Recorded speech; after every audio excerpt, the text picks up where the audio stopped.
कोबोलीतील मंगेश काळोखे हत्या प्रकरणी आतापर्यंत 8 आरोपींना अटक. हत्येचा सीसीटीव्ही लोकशाही मराठीच्या हाती. जागा वाटपाबाबत सकारात्मक चर्चा. युती नक्की होईल, कोणतीही अडचण येणार नाही. मुख्यमंत्री देवेंद्र फडणवीस यांच्याकडून विश्वास व्यक्त. एकीकडे दोन्ही राष्ट्रवादी एकत्र लढण्यासंदर्भात उद्या अंतिम निर्णय होण्याच्या चर्चांना वेग, तर दुसरीकडे पुण्यात दादांच्या राष्ट्रवादीची शिंदेंच्या शिवसेनेसोबत चर्चा करत बी प्लॅनची तयारी. राज ठाकरे आणि उद्धव ठाकरेंच्या संयुक्त सभांचं नियोजन सुरू. 2 जानेवारीनंतर ठाकरे बंधूंच्या संयुक्त सभा सुरू होण्याचा अंदाज.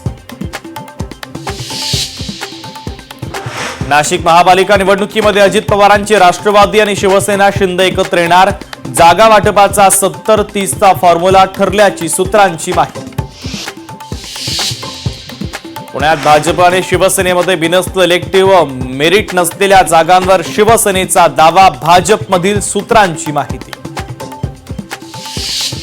मंगेश काळोखेंच्या कुटुंबियांची उपमुख्यमंत्री एकनाथ शिंदेंनी घेतली सांत्वनपर भेट. मारेकऱ्यांना सोडणार नाही, आरोपींना फासावर लटकवणार, शिंदेंची ग्वाही.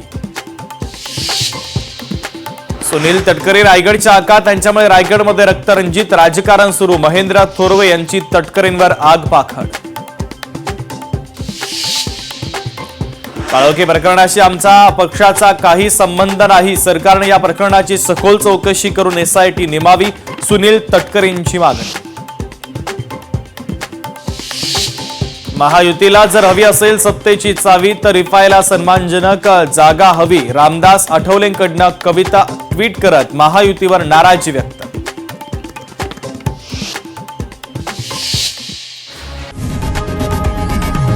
लोकशाही मराठी ऐका, पहा, जागरूक रहा.